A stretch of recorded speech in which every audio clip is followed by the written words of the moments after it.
이 시간 우리에게 주시는 하나님의 말씀은 로마서 1장 16절과 17절 말씀입니다. 제가 가지고 있는 성경으로는 신약성경 240페이지 로마서 1장 16절과 17절 말씀입니다. 로마서 1장 16절과 17절의 말씀을 우리 다 같이 한 목소리로 봉독하도록 하겠습니다. 내가 복음을 부끄러워하지 아니하노니 이 복음은 모든 믿는 자에게 구원을 주시는 하나님의 능력이 됨이라.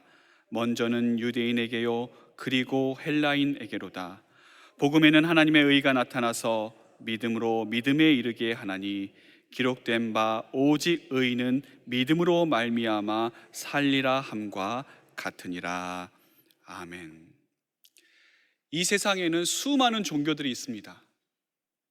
그 셀 수 없는 종교들 가운데 기독교를 유일하게 기독교 되게 하는 중요한 요소가 있는데 그것이 바로 복음입니다. 단적으로 말씀드려서 기독교는 복음을 믿는 종교이고 그리고 오직 기독교 안에만 복음이 있습니다. 이 복음이라고 하는 말은 말 그대로 복된 소리, 복된 소식을 의미합니다. 그러므로 복음은 우리를 기쁘게 합니다. 복음은 우리를 자유하게 하고 그 복된 소식을 듣는 자, 그 심령 가운데는 주님께서 주시는 평안이 깃들게 됩니다. 때문에 누군가 복음을 믿는다, 누군가 복음을 영접했다라고 할 때 그 안에서 나타나는 응답은 감사와 기쁨, 행복과 소망, 사랑과 평안입니다. 근데 많은 분들이 복음을 믿는다라고 하면서 기쁨이 없습니다. 행복하지 않습니다. 감사가 없습니다. 소망이 없고 사랑이 없습니다. 왜 그러겠습니까? 본인은 복음을 믿는다고 하는데, 나는 복음을 영접했고 그 복음을 붙들고 살아간다라고 하는데 왜 그 마음 가운데 그러한 감사와 기쁨의 마음이 없게 되는 것입니까? 그것은 그분이 붙들고 있는 복음이 진짜 복음인가? 정말 성경에서 우리에게 말씀하고 있는 참된 복음을 내가 붙들고 살아가고 있는가? 그것을 다시 한번 점검해 보아야 합니다. 목사님, 저는 모태신앙인데요. 목사님, 저는 교회를 수십 년 다녔는데요. 목사님, 저는 교회에서 직분을 받고 집사로, 권사로, 심지어 목회자로 지금 열심히 사역을 감당하고 있는데요. 바울이 복음을 전하고자 했던 로마 교회는 복음을 모르는 교회가 아니었습니다. 오히려 복음을 잘 받아들였고 그 복음으로 좋은 소문이 났던 그런 교회였습니다.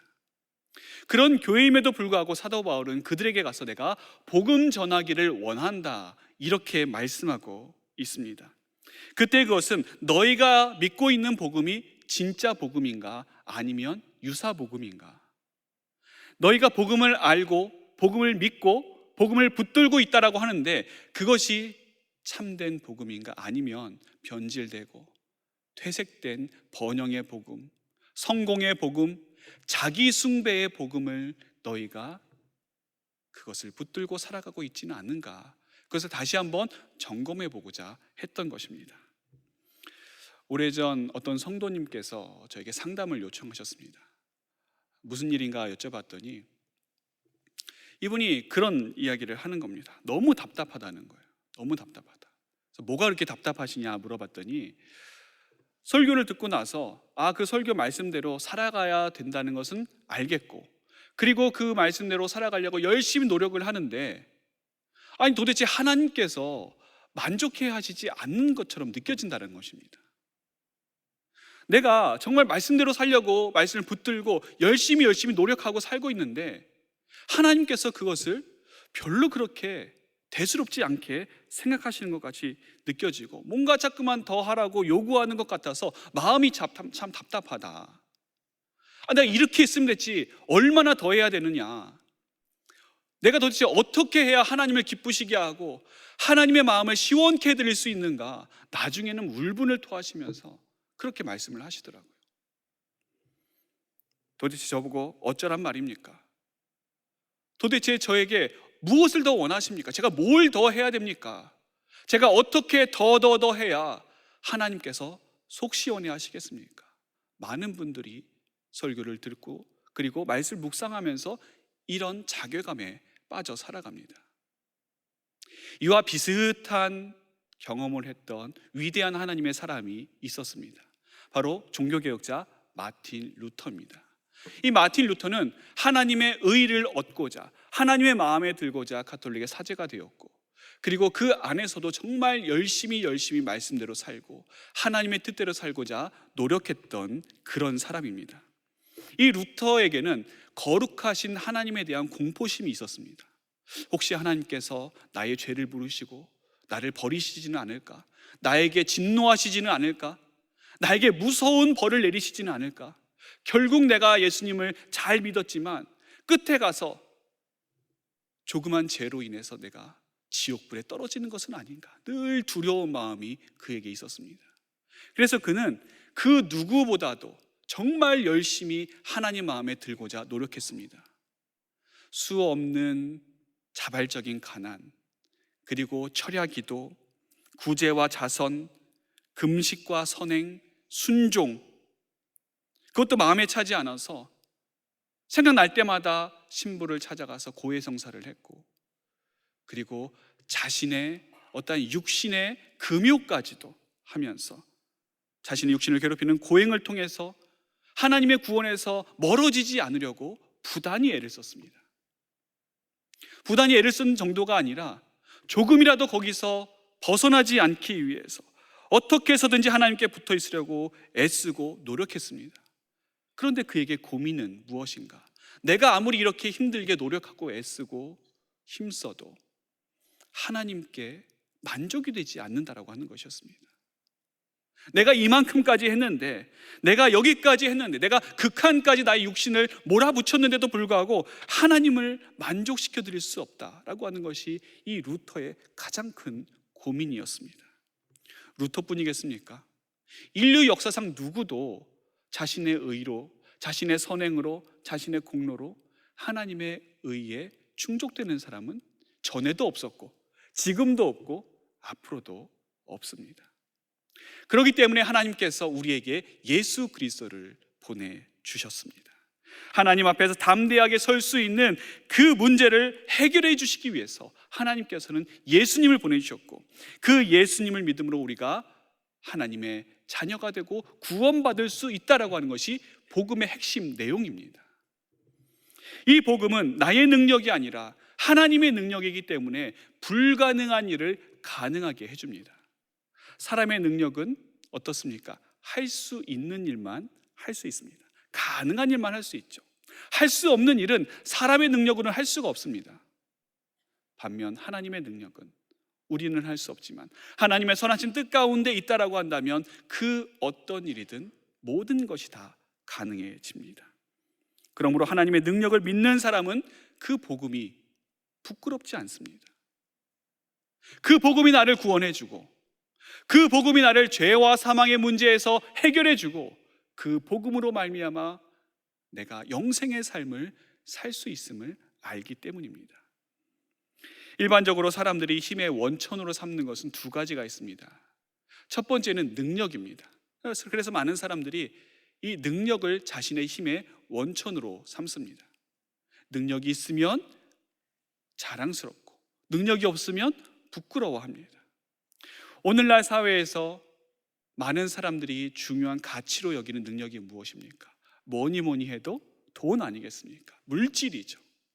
돈이면 다 된다, 돈이면 뭐 안 되는 게 없다라고 하는 이런 물질 만능 시대에 우리가 살고 있는데, 정말 돈에 사람들이 정신이 팔려 있고 이 돈에 자신의 모든 것을 다 거는 그런 시대가 지금 우리가 살고 있는 시대 아니겠습니까? 이 사람들에게 있어서 돈은 자랑거리입니다. 돈은 능력입니다. 오히려 돈이 없는 것이 부끄러운 것이죠. 요즘 젊은 사람들이 하는 SNS에 보시면 자신을 자랑하는 것들이 많이 올라옵니다. 뭐 좋은 집, 좋은 차, 뭐 근사한 식사, 뭐 명품백, 뭐 화려한 장식들, 그런 것들이 결국에는 다 뭘 이야기하는 겁니까? 자신의 물질, 자신이 가지고 있는 재력을 자랑하는 것 아니겠습니까? 반면에 돈이 없으면 졸지에 불쌍한 사람이 되고 말고, 또 무능력한 사람이 되고 맙니다. 사도 바울 시대의 사람의 능력은 무엇으로 판가름되었는가? 유대인들은 표적이라고 봤습니다. 누군가에게 표적이 나타나면 그 사람이 실력 있다, 그 사람이 진짜 능력 있다, 그렇게 생각을 했고, 헬라인들은 지혜라고 생각을 했습니다. 그래서 그 사람이 얼마나 지혜로운가, 얼마나 세상 이치에 밝고 세상의 모든 것들을 꿰뚫고 있는 그 철학을 가지고 있는가, 그것에 따라서 그 사람의 능력이 있고 없고가 결정이 되었습니다. 그리고 그것에 따라서 그들의 자랑거리가 되고 말았습니다. 이러한 기준으로 살아가는 자들에게 아니다, 예수 그리스도가 우리의 구세주시다, 십자가가 능력이다, 오직 십자가에 달리신 그 예수 그리스도를 통해서만이 우리가 구원받을 수 있고 우리의 모든 죄의 문제들이 다 해결받을 수 있다라고 하는 소리가 얼마나 이상하게 들리겠습니까? 도대체가 이해할 수가 없는 것이죠. 그래서 그리스도인이라고 하는 말에는 원래 조롱의 의미가 담겨져 있었습니다. 저 말도 안 되는 그리스도를 믿는 사람들, 저 얼토당토 없는 그리스도를 따르는 사람들, 그런 의미가 그리스도인이라고 하는 원래 의미에 담겨져 있었던 것이죠. 하지만 그리스도인들은 그것을 부끄러워하지 않았습니다. 왜냐하면 예수님만이 능력임을 믿었기 때문입니다. 오직 그분만이 우리를 죄에서 구원하실 수 있고, 오직 그분만이 죄로 물든 우리의 모든 문제들 다 해결해 주실 수 있고, 오직 그분의 보혈만이 우리로 하여금 하나님 앞에 담대하게 설 수 있는 유일한 능력임을 정말 그들은 믿었습니다. 돈이 없고 지금 당장 돈이 필요한 사람들에게 돈이 구원이 된다, 그 말은 얼마든지 충분히 설득력 있게 들리는 말입니다. 그런 자들에게 돈은 전혀 부끄러운 것이 아니죠. 지혜가 필요한 자들, 지혜가 없는 자들에게 지혜가 당신의 구원입니다. 얼마나 그들에게 필요한 말입니까? 그들의 마음에 얼마나 와닿겠습니까? 그렇지, 지혜가 있어야 되지. 지혜가 없으면 아무것도 아니지. 그러니 그 사람에게 누군가 만일 지혜를 준다면 무슨 대가든 다 치르지 않겠습니까? 무엇이 정말 필요한 사람에게 그가 원하는 그 무엇은 그에게는 힘이 되고 능력이 되고 자랑이 됩니다. 그렇다면 영생이 필요한 사람들, 구원이 필요한 사람들, 죄와 문제가 정말 깨끗하게 해결받기를 원하는 사람들, 하나님 앞에서 두려워서 그 앞에 떠는 것이 아니라 담대함으로 하나님께 나아가기를 즐겨하고 기쁨으로 하나님께 나아가기를 원하는 사람들에게 능력이 되는 것은 무엇이겠습니까? 복음입니다. 그에게 힘이 되는 것은 무엇이겠습니까? 복음입니다. 그에게 유일한 자랑거리가 있다면 당연히 복음밖에는 없습니다. 사람들이 힘의 원천으로 삼는 또 다른 것이 있습니다. 그것은 의입니다. 의로움이죠. 누군가 의롭다, 윤리적으로 또 도덕적으로 저 사람 참 괜찮은 사람이다 라고 한다면 그게 그 사람이 힘이 됩니다. 누군가 참 저 사람 잘 살고 있다, 착하게 살고 있다, 선행을 많이 한다라고 한다면 그게 그 사람으로 하여금 다른 사람들이 우러러보게 만드는 영향력이 됩니다. 눈에 보이는 능력, 그것이 그 사람의 외적인 힘이라고 한다면 눈에 보이지 않는 의로움, 의는 그 사람을 아주 강력하게 만드는 내적인 힘이 됩니다. 그러나 여러분, 우리가 알다시피 우리 인간들끼리는 누가 좀 의롭고 누가 좀 덜 의롭고 이게 이야기가 되고 비교가 되지만 하나님의 의 앞에서는 이게 무슨 소용이 있습니까? 아무런 소용이 없습니다. 예전에 어떤 정치인이 참 의롭고 선해서 사람들에게 많은 인기를 받고 또 선거에 많은 표를 받은 적이 있었습니다. 근데 나중에 알고 보니까 그분이 그렇게 윤리적이거나 도덕적인 사람이 아니었습니다. 그래서 많은 사람들이 실망을 하게 됐죠. 10길 물속은 알아도 한 길 사람 속은 모른다는 말처럼 우리가 그 사람의 의가 진짜인지 가짜인지 어떻게 알겠습니까? 우리는 그냥 눈에 보이는 것만큼만, 눈에 보이는 대로만 그 사람을 판단하지 않습니까? 그 사람이 정말 하나님 앞에서 얼마나 깨끗한 사람인지, 얼마나 말씀 앞에서 의로운 사람인지 누가 정확하게 그것을 판단할 수가 있겠습니까? 아무도 판단할 수가 없는 것이죠. 로마서 3장 10절은 우리에게 의인은 없나니 하나도 없다, 이렇게 말씀합니다. 또 이사야서 64장 6절은 우리 인간의 의의가 얼마나 부질없는가를 잘 말씀해 줍니다. 무릇 우리는 다 부정한 자 같아서 우리의 의의는 다 더러운 옷 같으며 우리는 다 잎사귀같이 시들므로 우리의 죄악이 바람같이 우리를 몰아가나이다. 우리의 의는 아무리 깨끗해 보인다 할지라도 얼룩덜룩한 그런 옷에 불과합니다. 우리의 의가 겉으로 볼 때는 아주 싱싱하게 보이고 정말 천년만년 영원할 것 같지만 사실 죄악의 바람이 한번 훅 불고 지나가면 금방 떨어져 버리고 마는 그런 부질없는 의에 불과합니다. 그러므로 그런 의로서는 하나님의 의에 절대로 이룰 수 없습니다. 그런 의를 추구하는 것은 하나님의 의 앞에서는 우리 인간들의 눈에는 그것이 선해 보이고 그래도 가치 있어 보이지만 하나님의 의 앞에서는 아무 쓸모없는 것입니다. 그리스 로마 신화에 보면 시지푸스라고 하는 사람의 이야기가 나옵니다. 이 시지푸스는 코린토의 왕이었는데 이 신들을 속여서 그 대가로 엄청난 저주를 받았습니다. 그 저주가 뭐냐?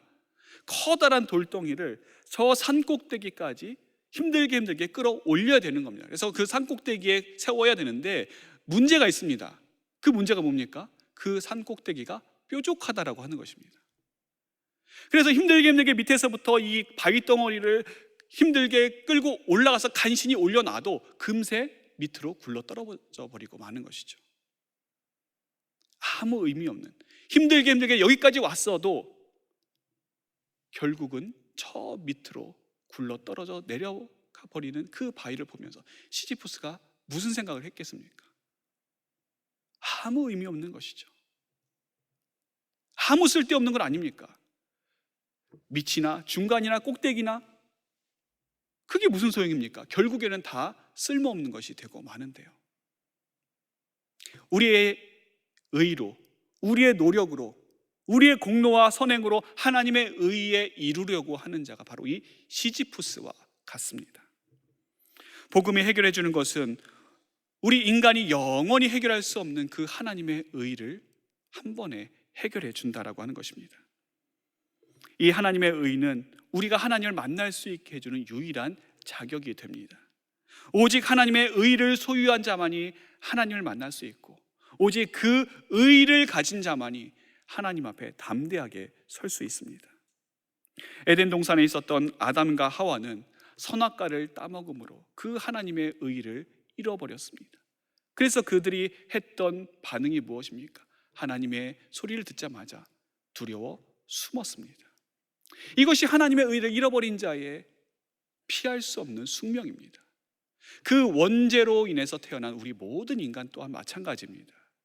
우리 인간의 의로는 절대로 하나님의 의에 이룰 수 없고 오히려 하나님을 피하여 숨을 수밖에 없는 그런 존재들이 되고 말았습니다. 그러나 복음으로 인하여 하나님의 의를 얻는 자는 누구든지 담대하게 하나님 앞에 설 수 있습니다. 그렇기 때문에 그 복음의 은혜를 깨달은 자는, 그 복음의 참된 의미를 우리 가슴속 깊이 깨달은 사람은 그 복음에 붙들려 그의 신앙생활이 달라지게 됩니다.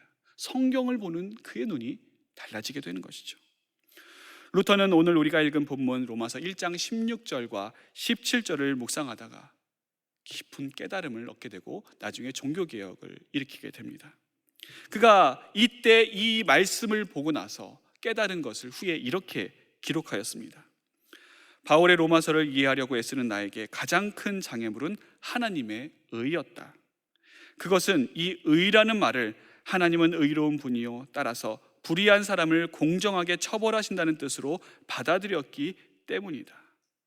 이 루터가 이해한 하나님의 의가 무엇인가? 하나님의 의를 이루느냐 이루지 않느냐, 그것에 따라서 하나님께서 벌을 내리시느냐 벌을 내리지 않느냐, 그것이었던 것입니다. 우리 대부분이 그렇게 생각하지 않습니까? 하나님의 의란 하나님의 의의 기준이 못 미치는 사람들을 골라내서 엄벌을 내리시는 것, 진노를 퍼부으시는 것, 엄청난 벌을 그들에게 내리시는 것, 그것이라고 많은 사람들이 생각하지 않습니까? 그러니 조금만 잘못해도 이거 하나님께서 치시는 거 아닌가? 지난주에 예배 한번 빠뜨렸는데 그거 하나님께서 보시다가 지금 나에게 이런 어려움 주시는 거 아닌가? 언젠가 하나님께 드려야 될 11조 내가 한번 빠뜨리고 못 드렸는데 그거 하나님께서 기억하고 계시다가 지금과 같은 이런 물질의 어려움을 당하게 하시는 것 아닌가? 매사에 무서워 벌벌 떠면서 신앙생활 하는 것 아니겠습니까? 예전에 섬기던 교회에서 전에는 이제 못 보던 한 60대 되는 이제 부부가 자신의 좀 몸이 불편한 아들과 함께 주일 예배에 참석하는 것을 보게 되었습니다. 이쪽으로 이제 새로 이사 오셔서 이제 우리 교회에 나오시게 됐나 보다, 그렇게 생각을 했었습니다. 근데 이분들이 참 대단한 게 이 자녀가 좀 몸이 불편한데도 계속 빠지지 않고 주일 예배에 참석하는 것이었습니다. 목회자로서 뭔가 좀 도움이 됐으면 좋겠다, 그런 마음이 있어서 그분들에게 다가가서 반갑게 이제 인사하고 또 여러 가지 이야기를 나눴는데, 교회에 오는 예배에 참석하고 또 예배를 끝나고 나가는 그들의 얼굴이 그렇게 밝아 보이지 않는 것이었습니다. 왜 그럴까? 나중에 그 전후 사정을 듣게 됐는데, 원래 그 아들이 건강한 분이었는데 그렇게 된 지가 얼마 되지 않았었습니다. 얼마나 마음이 힘들었을까? 그렇지, 정말 앞날이 창창한 저 젊은이가 저렇게 한쪽이 완전히 마비가 되어서 제대로 몸을 가누지 못하는 그런 사고를 당했는데 얼마나 부모로서 마음이 아플까? 참 하나님 앞에 간절한 마음으로 이 예배에 나오나 보다, 이제 그렇게 생각을 하고 있었습니다. 근데 그 후에 그분들의 사정을 듣게 되었는데, 원래 이제 그 자녀가 아주 잘 나가는 대학의 의사였습니다. 대학병원의 의사였습니다. 그러다가 이제 지인들과 골프 약속을 잡고 제주도로 골프를 치러 갔는데 그때가 마치 주일이었던 겁니다. 그래서 이 주일날 예배에 참석을 못하고 골프를 치다가 갑자기 뇌출혈이 와서 쓰러졌습니다. 그래서 부랴부랴 응급처치를 하고 이제 병원을 옮겼는데 이미 뇌신경이 많이 죽어서 한쪽을 못 쓰게 된 것이었습니다. 왜 이런 일이 일어났는가? 그분들이 내린 결론은 그렇습니다. 주일날 예배 빠뜨리고 골프 치러 가서 이렇게 됐다. 하나님께서 그나마 봐주셔서 한쪽이 불소가 됐지, 한 번만 더 그러면 하나님께서 어떻게 벌을 내리실지 모른다. 그러니 살기 위해서라도 이제부터는 정말 주일 예배 빠지지 말고 열심히 교회에 나가야겠다. 그것이 그들이 내린 결론이었습니다. 그분들에게 있어서 예배는 더 이상 기쁘고 감사한 일이 아니었습니다. 벌 받지 않기 위해서, 더 큰 일 당하지 않기 위해서, 더 어려운 일 당하지 않기 위해서 하나님의 노여움을 달래려고 드리는 정말 무거운 짐에 불과했습니다. 하나님께 노여움을 살까봐, 하나님께 혼날까봐, 하나님의 진노를 받을까봐 무서워하는 이들에게 하나님께서는 더 이상 그러지 않아도 된다라는 하나님의 의를 선물해 주셨습니다. 그게 바로 복음입니다.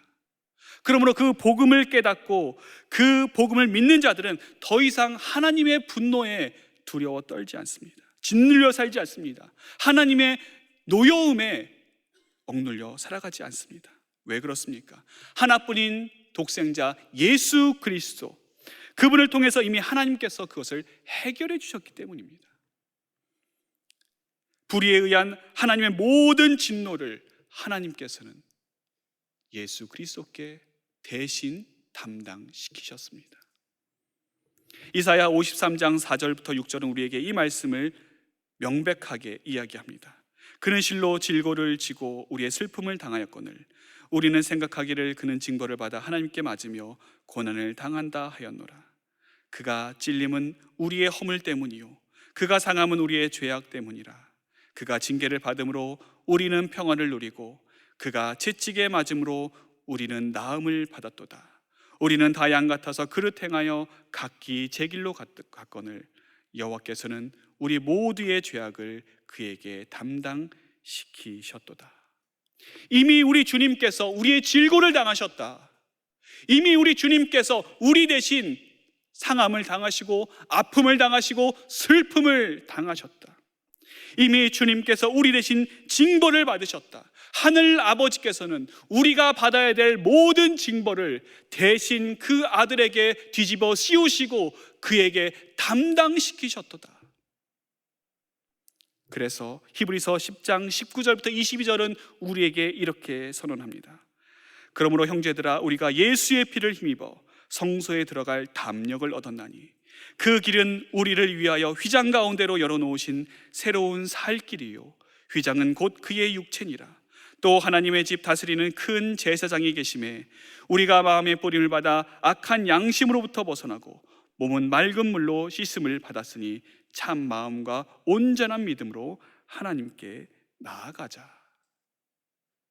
누가 봐도 선한 사람이었고 자기 자신이 자기를 평가해도 나만큼 하나님께 온전한 사람, 나만큼 하나님께 애쓴 사람, 나만큼 하나님께 최선을 다했던 사람은 없을 것이라고 자부했던 이 마틴 루터, 그였지만 그것이 그를 구원하지 못했습니다. 그것이 그의 마음을 해결해 주지 못했고, 마음의 고민을 해결해 주지 못했고, 그것이 그의 죄의 문제를 해결해 주지 못했습니다. 그래서 그는 그 당시 괴로웠던 자신의 모습을 돌아보면서 이렇게 이야기합니다. 그때 나의 상황으로 말하면 수도사로서는 털끝만치도 흠잡을 데 없었지만 하나님 앞에서는 여전히 마음이 괴로운 죄인이었기에 도무지 나의 공로로는 그분의 분을 누그러뜨릴 자신이 없었다. 그러므로 나는 공정하고 성난 하나님을 사랑하지 않았으며 오히려 증오하고 그분에게 투덜거렸다. 혹시 여러분 우리 중에도 이런 분 계시지 않습니까? 하나님, 언제까지, 도대체 어디까지 해야 되는 겁니까? 제가 이렇게 열심히 하고 있는데, 하나님 말씀대로 이렇게 제가 최선을 다해 살고 있는데 하나님 아직도 부족하십니까?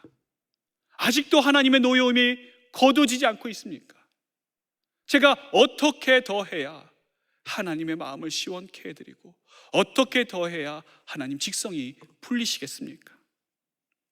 우리의 신앙이 매사 이렇게 짜증이고 절망이고 좌절이고 눈물이고 무서움이고 가시덤불이고 그리고 무거운 짐이라고 한다면 그분은 도대체 어떤 복음을 가지고 신앙생활을 하고 있는 것입니까? 그분이 믿는 하나님은 어떤 하나님이고 그분이 믿는 예수 그리스도는 어떤 분이시고 그분이 의지하면서 살아가는 성령님은 어떤 분이십니까?